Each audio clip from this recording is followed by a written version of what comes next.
Hello बच्चों, कैसे हो? फिट है सब? ठीक है।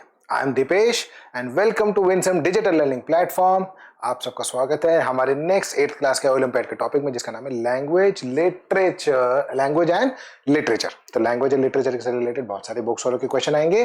विल सी हम उस चीज को कैसे करते हैं। ठीक है, चलो पहला क्वेश्चन देखें। ओके, पैसेज दिया उन्होंने पहले क्वेश्चन में।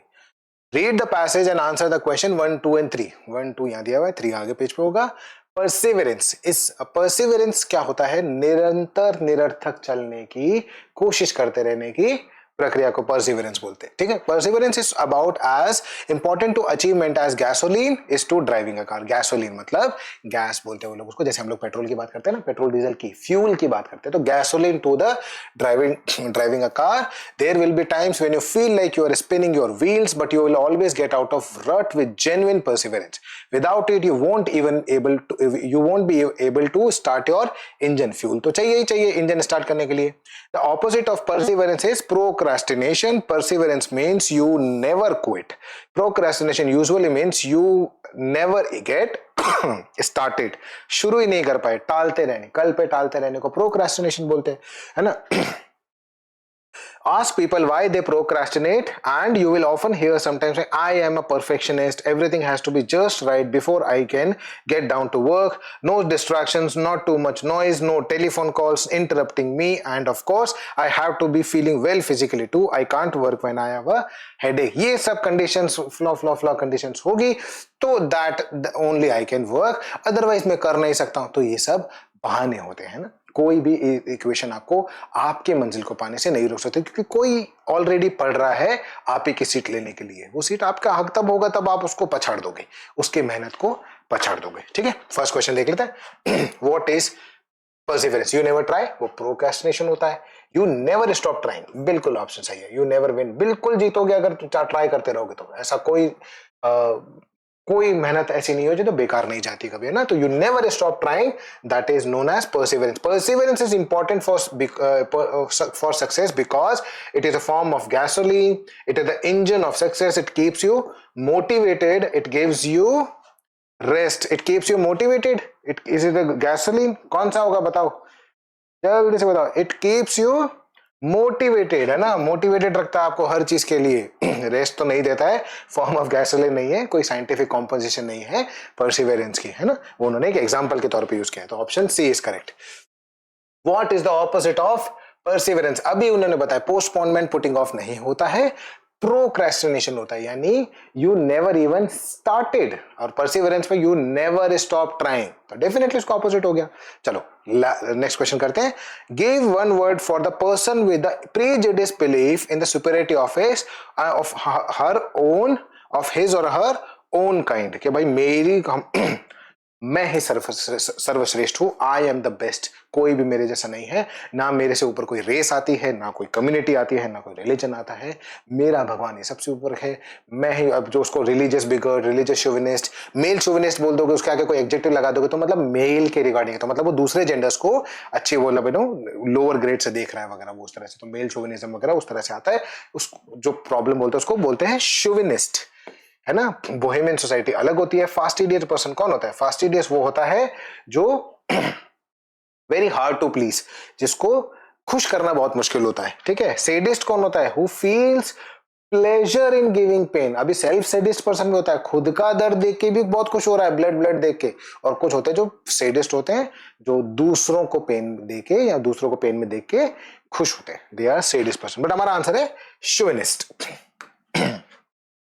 In the word ambidextrous, the prefix MB stands for, ambidextrous कौन थे? 3 इडियट देखे ना सबने, वीरू सहस्त्रबुद्धि, दोनों हाथों से लिख रहे होते हैं लेटर, है ना, दोनों हाथों से लेटर लिख रहे होते हैं, तो बोथ, दोनों हाथों से करने वाले। एमबी वो है ना, एम्बीडेक्स्ट्रस हो सकता है या एम्बीवर्ट हो सकता है। एम्बीवर्ट मतलब जो इंट्रोवर्ट भी होता है और एक्सट्रोवर्ट भी होता है ना, तो एम्बीवर्ट बोलते हैं, मतलब दोनों होता है। तो आंसर हमारा है C, both, half many one नहीं होता है। ठीक है। अभी नेक्स्ट क्वेश्चन है, who among the following was the first Indian to win Pulitzer prize? अभी पुलित्जर प्राइज फर्स्ट देखना है तो कैसे देखें? चलो जुम्पा ले, देखो कब मिला था, 2000 में। गीता आनंद को 2003 में, सिद्धार्थ मुखर्जी को 2011 में। मतलब इसके हिसाब से तो झुंपा लेरी अवार्ड इनको कब मिला था?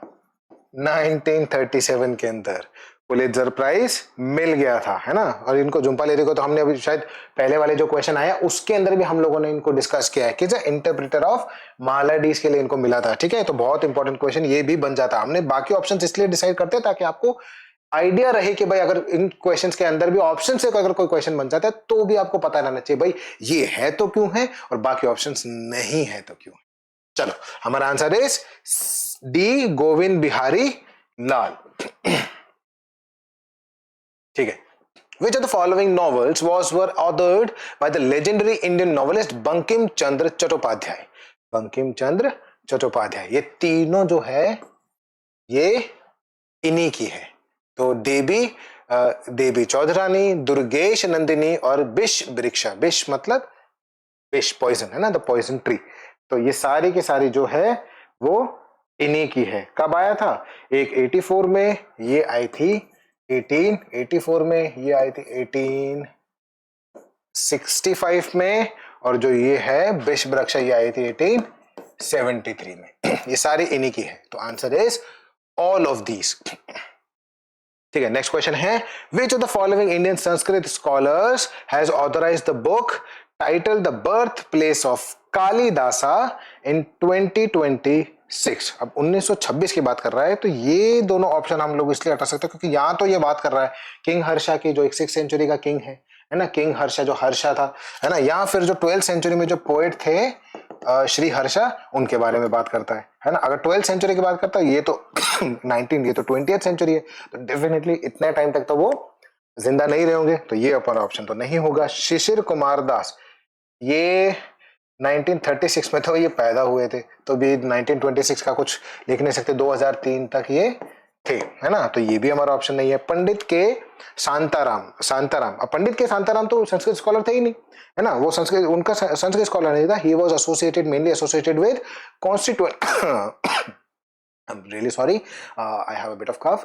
तो he was associated mainly with constituent assembly, जो कॉन्स्टिट्यूशन असेंबली बना था उससे रिलेटेड थे। संस्कृत स्कॉलर में इनका कोई इतना नहीं था, ठीक है। तो हमारा आंसर ये भी नहीं है, हमारा आंसर है डी, लक्ष्मीधर कल्ला, ठीक है। Please remember that. Okay, the highly regarded poet gained the greater degree of recognition and popularity after her death. One of her famous posthumous collection of poems is called the Single Hound Poems of a Lifetime. Name this poet. अभी just a minute. तो Elizabeth बेरेट browning, सारा टिस्डालेन, NS. Sexton, इन सबको जो recognition मिला था वो मिल गया था वाइल दे वर अलाइव, वो जब जिंदा थे तभी इन लोगों को मिल गया था। तो बट एमिली डिकिंसन थी जिनको जो उनका जो पोस्टुमस मतलब मरणोपरांत, यानी आफ्टर डेथ, डेथ के बाद इनको उस चीज का रिकॉग्निशन मिला था, जो कि हमारा ऑप्शन बी है, option B, Emily Dickinson. Okay. Bob Dylan is an American singer and one of the most celebrated songwriters of all time. His songs Blowing in the Wind, The Times They Are Changing became the anthems of civil movements and anti-war movements. He has been honored with several awards like Nobel Prize in Literature, Pulitzer Prize in Special Citation, Grammy Awards and Golden Globe, etc. Oh my God, he is quite a person, है ना। Which of the following books is associated with him? अभी इसमें से कौन कौन सी है? इसमें से ABCD A है The Books of Jacob, By the Sea, Chronicles Volume 1 and Faithful and Virtuous Night. अच्छा, जो Books of Jacob है, it was written by Olga Tokarczuk. ये तो ओल्गा टोकरजुक ने लिखी है। बाय द सी लिखी है अब्दुल रज़ाक, ठीक है। और क्रॉनिकल्स बाय वॉल्यूम 1 है, chronicles volume 1, it is written by Bob Dylan, है ना। तो ये है, और बाय द सी है अब्दुल रज़ाक गुरना। और फेथफुल एंड वर्चुअस नाइट है जो वो लिखी है लुई गिलिक ने, है ना, लुई ग्लक, लुई से याद रख लो, लुई ग्लक जो है फेथफुल एंड वर्चुअस। हमारा आंसर है क्रॉनिकल्स वॉल्यूम 1। चलो complete the given analogy. Analogy क्या होता है? सेम टू सेम, उसके जैसा का जैसा, एक जैसे मिक्स, जो उसकी जो एक जैसा हम लोग उसमें देखते हैं, सेम उस पे पैटर्न को साथ में रख के उससे कंपेयर करते हैं, दैट इज एनालॉजी, है ना, उसके एक तरह से कंपैरिजन। अब बायोग्राफी जिस तरह से लाइफ हिस्ट्री बताती है किसी की, एडिटोरियल किसी कोई अगर एडिटोरियल लिखता है तो वो क्या बताएगा? डॉक्ट्रिन बताएगा। डॉक्ट्रिन एक तरह की पॉलिटिकल पॉलिसीज को बोलते हैं ना, एक तरह का हम पॉलिसी अडॉप्ट करते हैं विच इज ऑफिशियल पॉलिसी को डॉक्ट्रिन बोल देते हैं। सेंसरशिप होता है किसी चीज को सेंसर करना या किसी चीज पे रोक लगाना, तो वो एडिटोरियल का काम तो नहीं है। एडिटोरियल तो फ्री का था। सिनॉप्सिस होता है किसी चीज का एक्सट्रैक्शन, मतलब ऐसे टिट्स एंड बिट्स पीसेस में आपको उसका सिनॉप्सिस मतलब उसका एक्सट्रैक्शन मिलता है आपको, है ना, उसमें कुछ एक मतलब जैसे दृश्य, जिसको दृश्यम बोलते हैं, तो सिनॉप्सिस हो गया वो। हमारा ऑप्शन है डी, ओपिनियन, है ना। एडिटोरियल ओपिनियन बताता है किसी का, जैसे बायोग्राफी किसी की लाइफ हिस्ट्री बताती है, एडिटोरियल किसी का ओपिनियन बताता है। What does the idiom let the cat out of the bag mean? अभी to hide something, to catch something, to lose something, कुछ something कुछ भी नहीं है इनमें से। To reveal a secret accidentally, वो बैग में से बिल्ली पटाख से बाहर निकालने का मतलब यही है, जल्दी से किसी ना गलती से किसी का, वो बैग में बिल्ली छुपा के लाते ना, ऐसे बच्चे कोई बैग में बिल्ली छुपा के लाए, तो वो अचानक से बिल्ली बाहर निकल गई और पर पकड़े तो नहीं जाना था, तो अचानक से गलती से किसी का सीक्रेट बता देने को बोलते हैं to reveal the secret accidentally, है ना। Which of the following Indian author became the first to win the prestigious 2020 just a minute, ये क्वेश्चन क्या कहता है?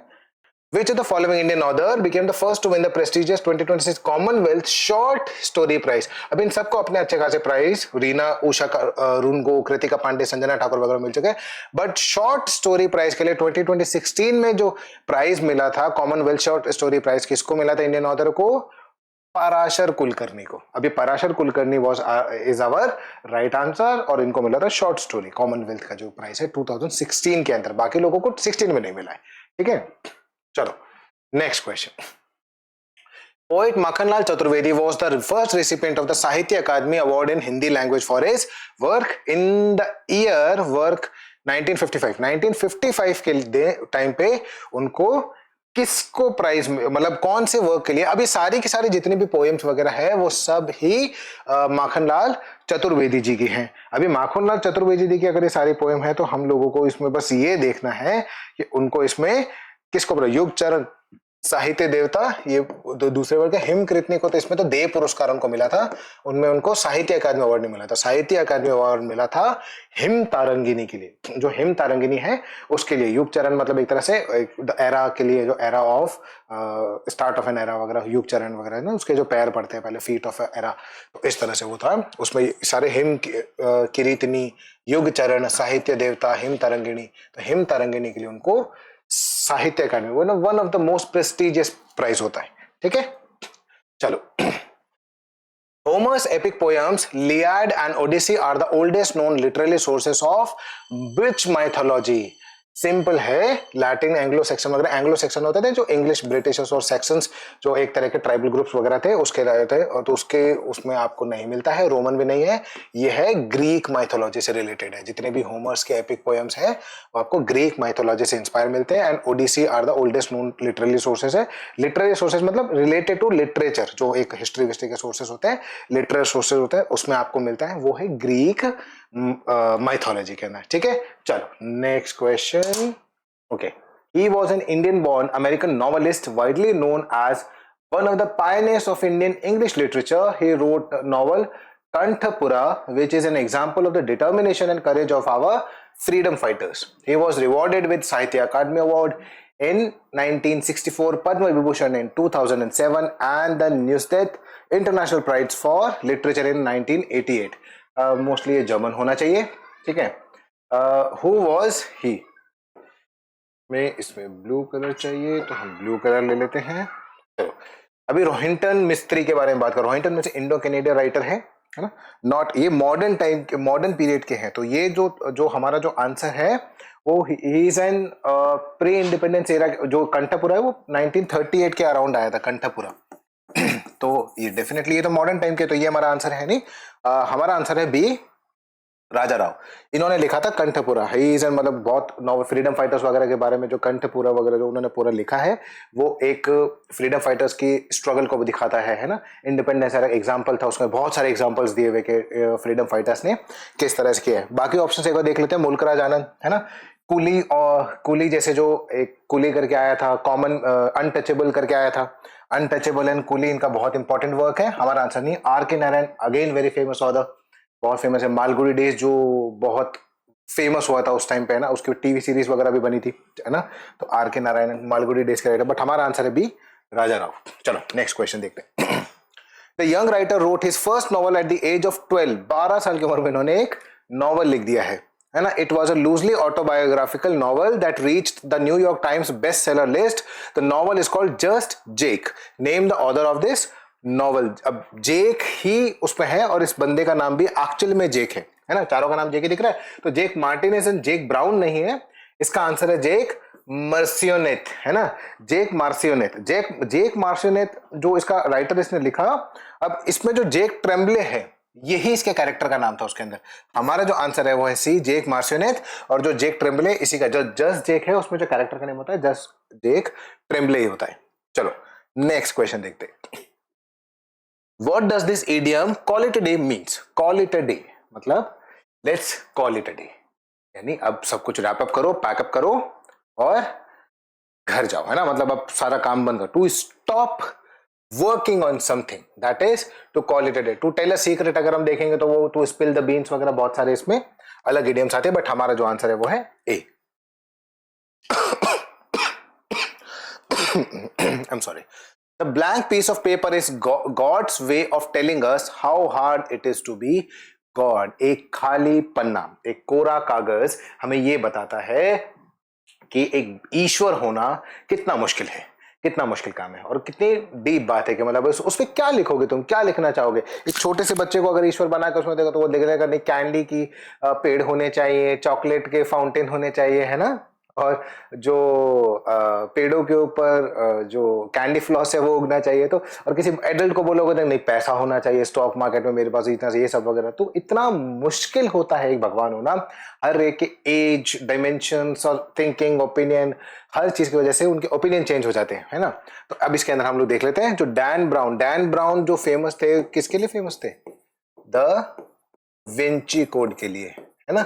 द विंची कोड के लिए was very famous. Jackie Collins Hollywood की बहुत ग्लैमरस मतलब है ना फिक्शन वगैरह लिखती है, और लिंडा हॉल रोमांटिक थ्रिलर्स में इनका कोई जवाब नहीं, बहुत अमेजिंग रोमांटिक थ्रिलर्स होते हैं। बट हमारा आंसर है बी, सिडनी शेल्डन ही है जिन्होंने एक blank piece of paper is a God's way of telling us how it is to be, एक बहुत रिनोड रोमांटिक सस्पेंस नॉवल था ना। ये नॉवेलिस्ट हैं और इन्होंने अपनी बुक में इस लाइन को मेंशन किया था। मतलब ये ऑथर्स के लिए मोस्टली बोल रहे हैं कि कितना मुश्किल है इमेजिन करके सब कुछ लिखना, और आपके सामने वो चीज लेके आना जो एक फिक्शन के साथ भी रियलिटी दिखाए, आपको रियलिटी फिक्शन दिखा दे, फिक्शन के साथ रियलिटी दिखा दे, और आपको पसंद भी आना चाहिए। ठीक है, चलो B, Sidney Sheldon. Who wrote the ancient Tamil novel Sila Padikaram, a tragic story of Kannagi and her husband Kovalan? है ना, कोवलन और कन्नागी का सीला पडिकरम जो है उसमें एंशिएंट तमिल नॉवल किसने लिखा है? कालिदास ने कौन सा लिखा था? अभिज्ञान शकुंतला।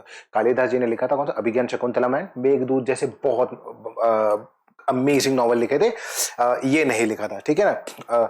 जो सी ऑप्शन है सीतालाई, क्या नाम है, सीतालाई साथनार, इन्होंने मणिमेकालाई लिखा था, बट ये जो है सिला पडिकरम नहीं लिखा था। हमारा जो आंसर है वो है इलांगो अदिगल है ना। इलांगो अदिगल ने सिला पडिकरम लिखा था, जो कन्नगी और कोवलन की ट्रैजिक लव ट्रैजिक स्टोरी है, और तमिल राइटर है ये। तो answer is B, Ilango Adigal. Match the column words with column 1 से कॉलम 2 को मैच करना है एज यूजुअल। हर बार क्वेश्चंस आते हैं इस तरह के। तो देखो सैपलिंग क्या होता है?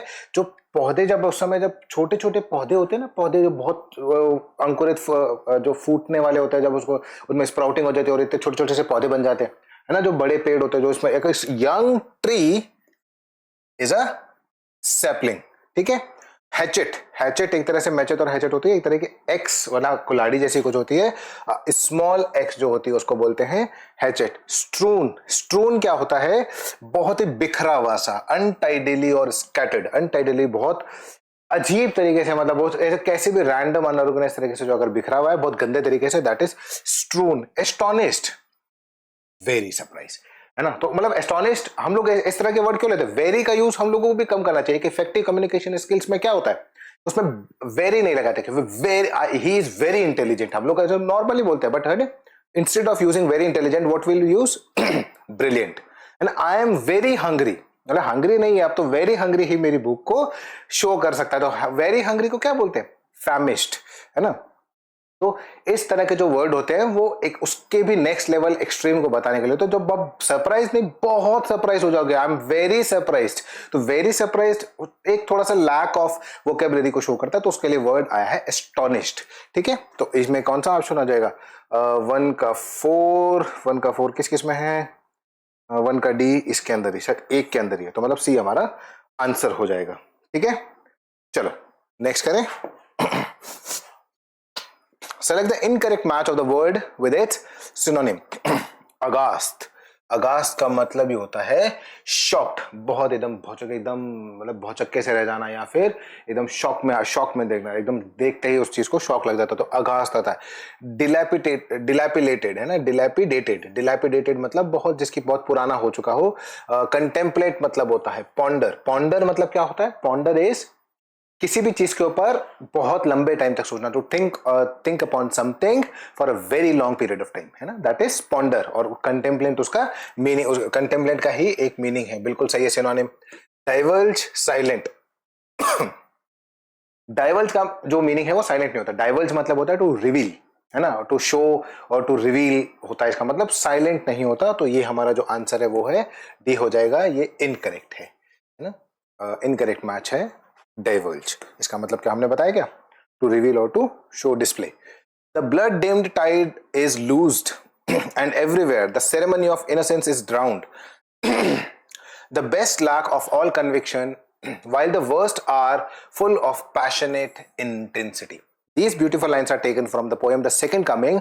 Who wrote this poem? Okay. अब ये पोयम किसने लिखी है हमें समझ में, अब ये जो पोयम लिखी है विलियम बटलर ने, है ना, William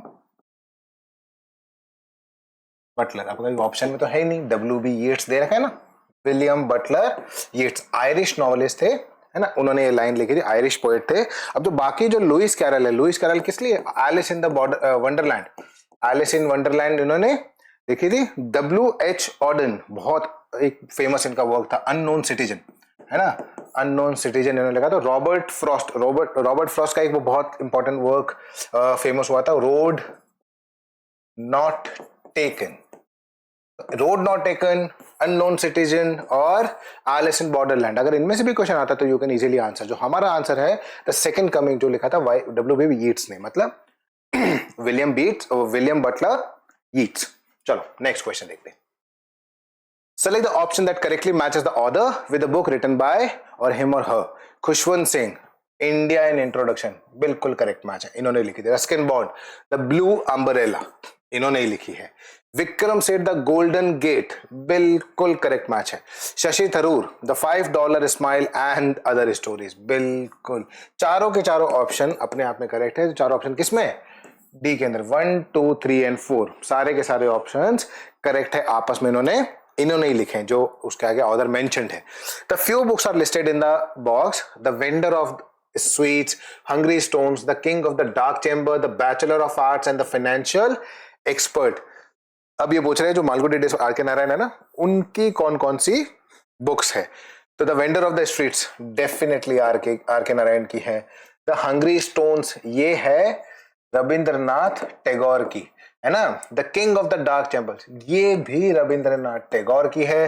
the bachelor of arts ये आर के नारायण की है। द फाइनेंशियल एक्सपर्ट ये भी आर के नारायण की। तो 1, 4th and 5th, 1, 4 and 5th option है क्या, option C, 1, 4 and 5th is R K Narayan और बाकी दोनों रविंद्रनाथ टैगोर की है। चलो thank you so much class. I hope you enjoyed the video, and please don't forget to share, like, share, and subscribe. I'm taking your leave. Take care. Bye bye.